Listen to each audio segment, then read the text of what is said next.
Hello, this EME Vision training session is on how to create sales orders, also known as a work in progress. So we're going to be covering a number of things today that all relate to sales orders and WIPs. The first thing that we're going to look at is the creation of the project, creating the sales order. We're going to look at the different types of ways you can put product onto the sales order or the WIP. We're going to look at adding decoration and imprint methods to the products on the sales order. We're going to be looking at design view of what that sales order or WIP looks like when you send it to the customer or give it to the customer. We're also going to be referring to taking deposit and how that works on the system. And then finally, we're going to talk about shipping details and how you can change or ship to multiple addresses. So the first thing that we're going to take a look at is from the dashboard. You'll see that we're at the EME Vision training version. So we do have some test data in this system that we're going to be using today. And we're going to start up at the top, which is at the navigation toolbar, the top of the page. And we're going to be focused here on projects. The first step to creating sales orders and WIPs are basically to create the project first. So the first thing that we're going to do is come into the project, hit new project, and we're going to give it a subject.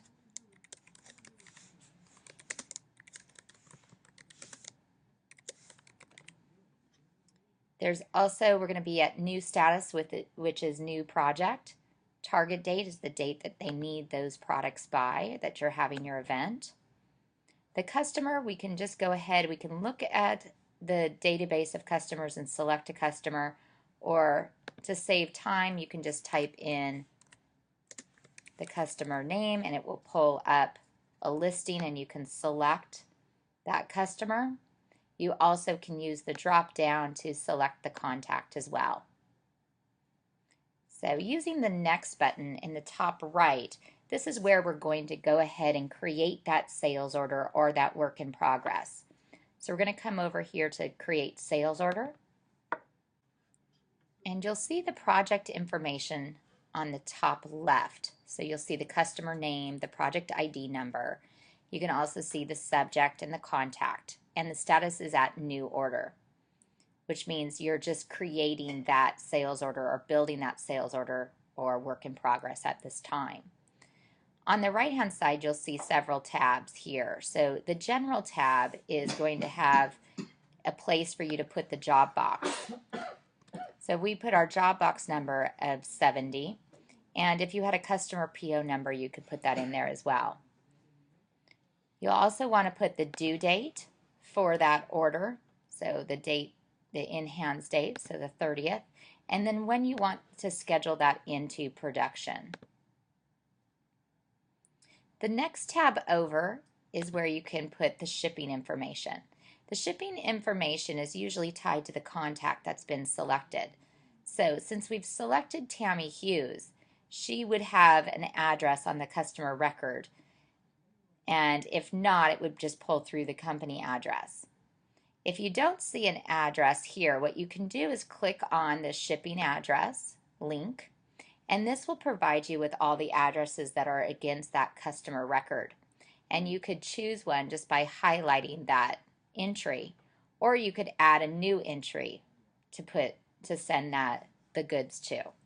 So we'll select an existing entry and bring that through to our sales order.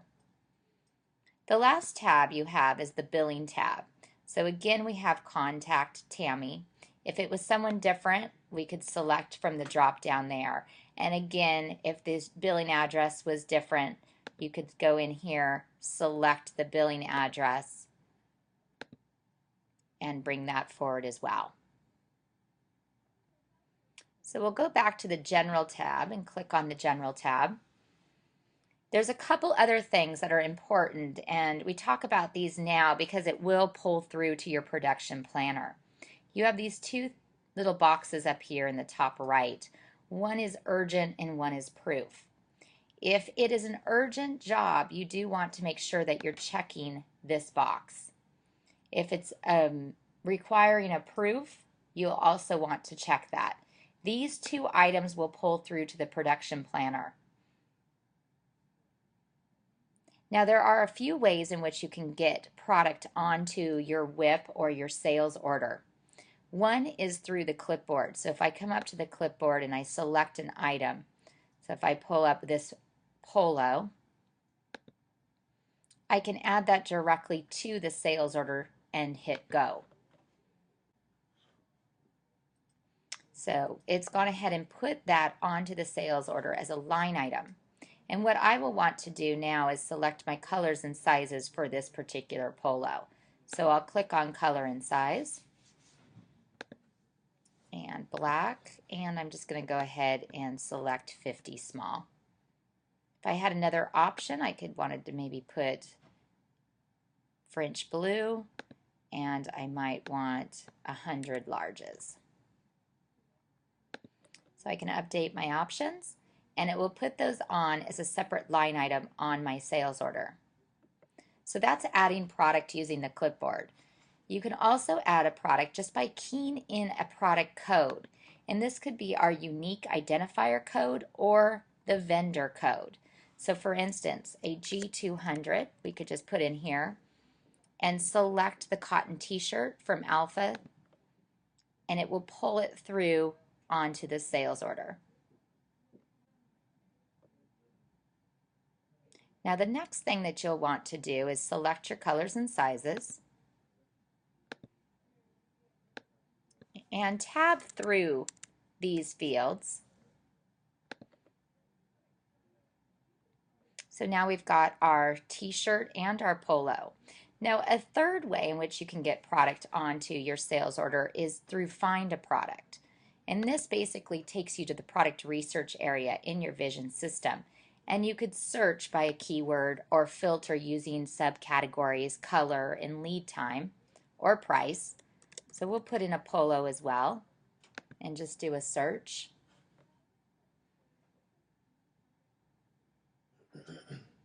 And what we can do here is we can grab this polo if we'd like and add it directly to that sales order.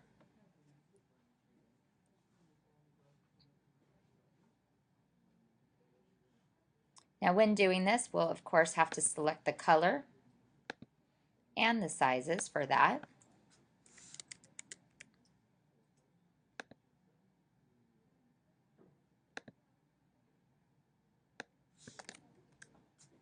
And update those options. Okay, so what we've got here is we've got the polo, the t-shirt, and then another polo, and we've used a variety of methods to get that onto the sales order. The last way in which you can get product onto a sales order is through Add a Product. And Add Product is usually for any unique products that are not typically found in our product database. So if you have a unique vendor that you use, maybe they provide a specific custom product that you want to use, you can use this Add Product. When you select Add Product, it allows you to add a product on the fly. You just need to fill out the product code, which is the vendor code, and select the vendor from your vendor database, put in the quantity, the sale price, the cost price, and a description. You also have the ability to add in an image to be used on your sales order. Now when you hit save, it will not only add it directly to your sales order, but it will also add it to your My Products database. So it will bring it in as a line item on your sales order. So we've got a few shirts and polos that we're working with, and now what we can do is work on editing those products. So we've got the polo, and we're going to work with this one first. What you can see is you've got your product ID, your description. We already defined our color and size by clicking into that link or that blue field. And then you also have your quantity that we selected. You do have the ability to key in a separate sale price if you like. And by default, the cost price and the margin and vendor are hidden. so that the customer doesn't see that. To open that up, we can toggle this button here with the double arrows, and you'll now see that supplier shows, the cost price shows, and the gross margin. So you can click into any of these fields and make an adjustment on the gross margin and tab through to save that. It will lock down that price, and in this situation we just changed the gross margin for that one black small polo to 60%, and it's locked in that price. So again, that's using this toggle so that you can show your supplier cost and gross margin. If you don't toggle that on by default, you will see this screen, which is just showing you color, size, quantity, and sell price. If I wanted to go ahead and edit this as well, maybe I wanted just to change the sale price, I can click in here, key in $25, tab through to make sure that it gets saved and updated, and then again it will lock down that new price. Now we have 3 different products on here, and if we want to edit the first product being the polo, I can click on this little blue arrow and it will branch out that particular product. It will show you the description, which is completely editable, so you can click in here and edit the description. For some of our vendors, you can see the inventory. So if you wanted to show inventory, you could click on that blue link. It will allow you to select a color and see the locations where you have that color available and the sizes that are available. You could also put in your imprint details. So if we wanted to put front, left, chest, and if it was a print, we could put in the colors, or we could just define the screen print, one color, and it will update the methods that are against that particular shirt. So you can see that screen is offered by that supplier, and a one color is brought in there at no additional charge for that one color screen. Now if I want to roll that up into the price, which I don't really need to do since it is a 0 line item, I can hit roll up and it would actually roll it up into the price. So because we have 3 products, I need to somehow separate them, and I can do that by inserting a line break. So if I come up to that insert drop down and I hit line break, it will insert a line break at the bottom of the sales order. I just need to click on that and drag it to where I want it to be. So I'm going to drag it up under that one color for that polo. I'm going to insert another line break to separate the cotton t-shirt from the other polo, because I'm going to have different imprint method and decorations for each of those items. So the next thing that I want to do is edit this cotton t-shirt. So again, I can branch out using that arrow. I could edit the description if I wanted to just by clicking in there. I could also delete some of it. I could see the inventory like we did before, and I could put the imprint details in here. You could say front, center, and this time we'll go ahead and we'll put the imprint color.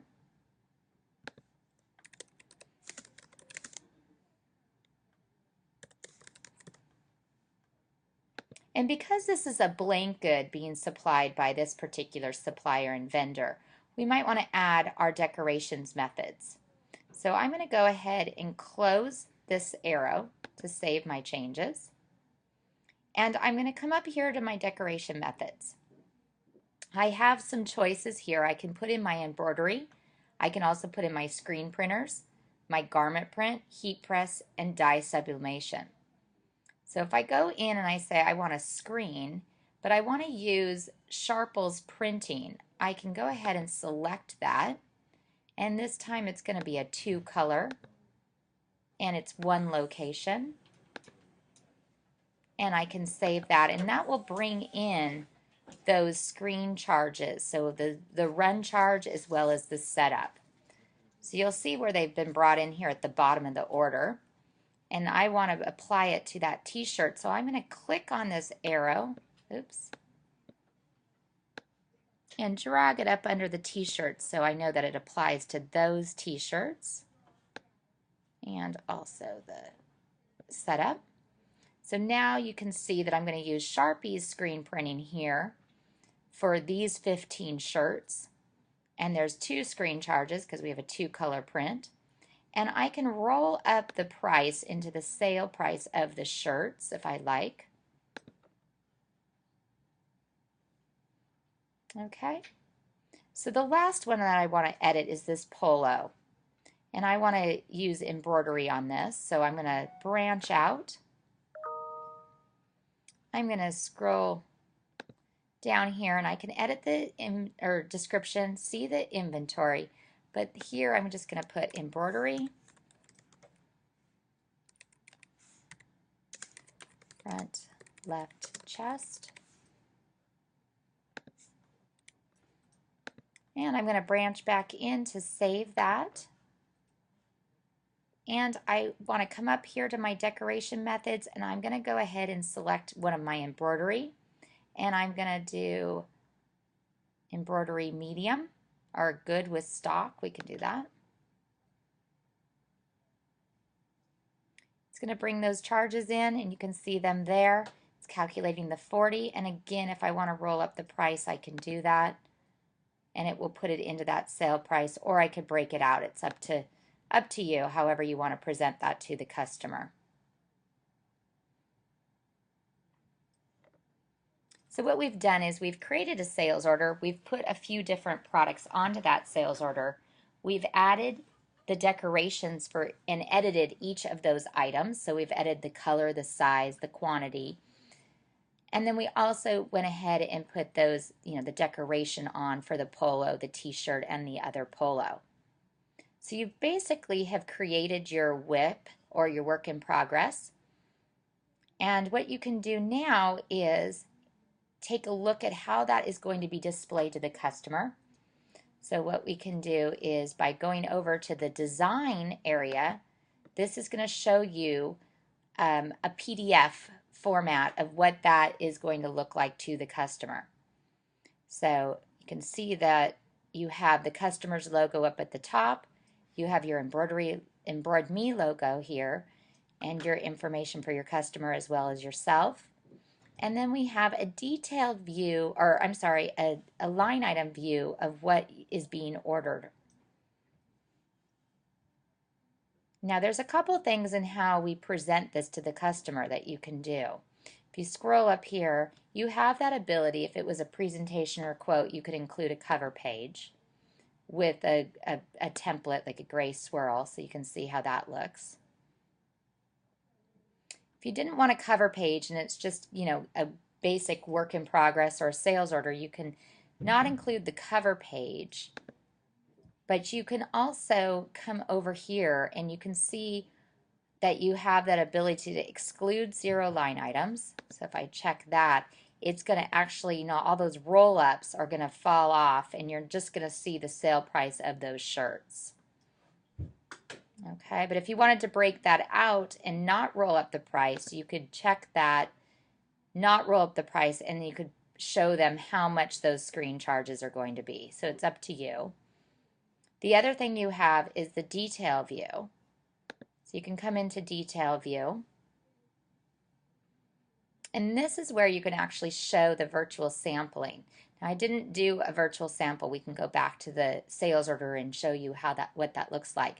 But the detail view is going to give you an image of the product as well as a description, and then it will break it down this way. So it's completely up to you how you want to present that. But on the last page, you have all your pricing information, your sales tax, your order total. And if a deposit has been taken, it would show that there. And again, this is all under detail view, and you have this over here to the left, different ways in which you can edit or filter what that PDF looks like that you give to the customer.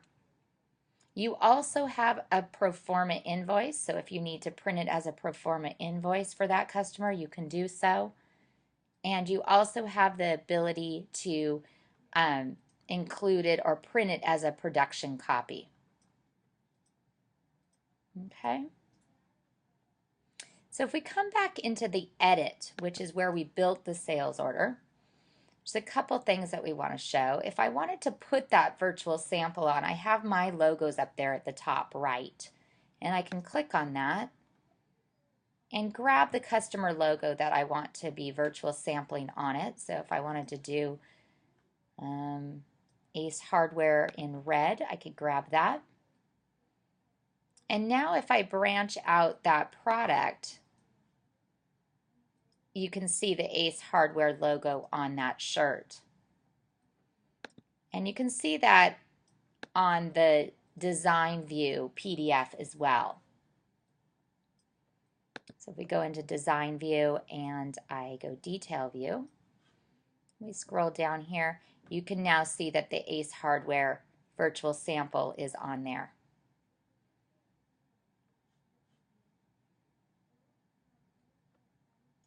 Now the last thing, or second to last thing that we want to look at is if I go back to the edit area, from this build a sales order screen, you have the ability to take a deposit.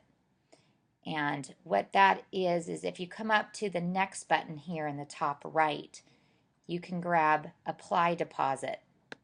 And when you click on that, it tells you you're about to apply deposit against this document for this customer.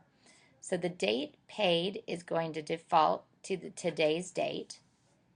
And you can put the amount in here. It's automatically going to calculate 50%. But if you want to calculate maybe more than that, maybe you want to take 100% or 75%, you can rekey in a figure here. Then you can also put it on the credit card payment. So you can say it's a check, and you can put the check number there, and you could apply that payment. So now what you'll see at the bottom of the sales order is it will tell you that a total paid was $3,000. So on this date, reference number, which is that check number I believe I keyed in, and you have the amount of $3,000 that was paid. So the balance due is $2786.05. Okay, so it will allow you to take a deposit. Again, it's from the Build a Sales Order edit area, and it's using this next button, apply deposit. The last thing that you want to do is when you're happy with your document and you've built your sales order and your WIP, you can go ahead and print that out and give that to the customer or send it via email. And you can do that by, again, coming up to this next button. You can print or you can send and share. And when you send and share, it will attach that PDF that you were working on. It will automatically pull up the customer email.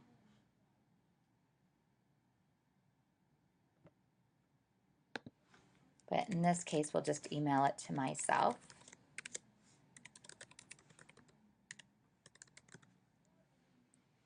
Okay, so you've got your sales order that you're sending. You could type whatever you like in the body of the email, and you could go ahead and send that order out.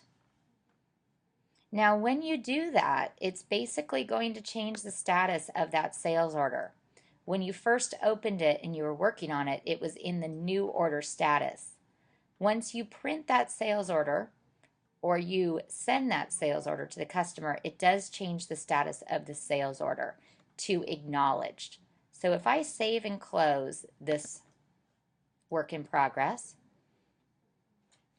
and I'm now in my project screen, I can see on my sales order tab that I have these 3 items.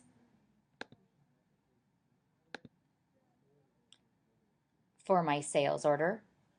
But if I come over here, I can come over to my activity log and I can view my completed activities. So I can see now that my sales order was sent, and there's the email that shows that it was sent. If I come back up to the top of the project, you can see now the status of the entire project is that it's now at acknowledged. So you can see acknowledged here. So what we can do now is if I go into my projects overview, I have my listing of my projects. If I want to find that particular sales order, I have two ways of going about that. I could go into the project and find that project, which was this one that was acknowledged. And I know I did it for ABC League, so I could search the project by the customer.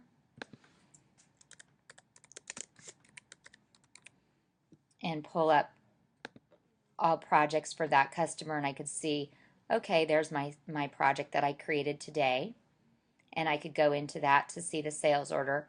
Or I can come up to projects and I could just view all my sales orders. So this allows me to take a look at the sales orders that are on my system.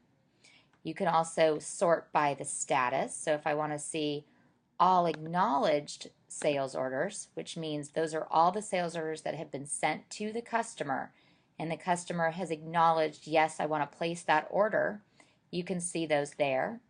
I can search by the customer up here in the top right, but we know that this is the sales order we just completed. So I could simply click on that sales order number and pull up that sales order.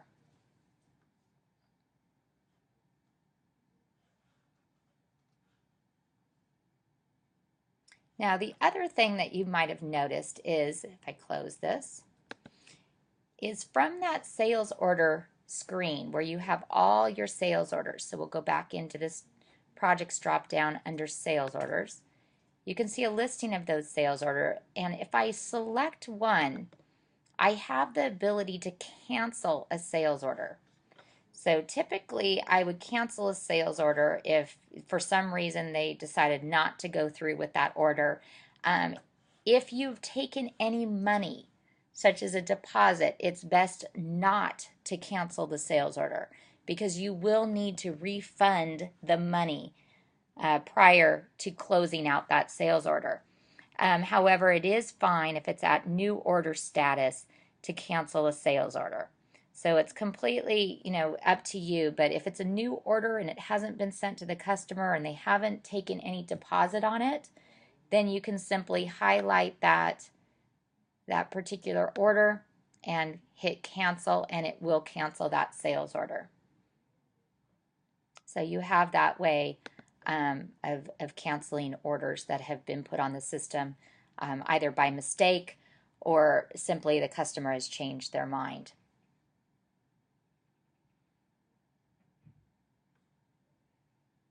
So that concludes this training module on Embroider Me Vision on sales orders and work in progress. So we covered how to create a sales order, put product onto a sales order, edit the product on a sales order, as well as add imprint methods such as embroidery, screen printing, and so forth.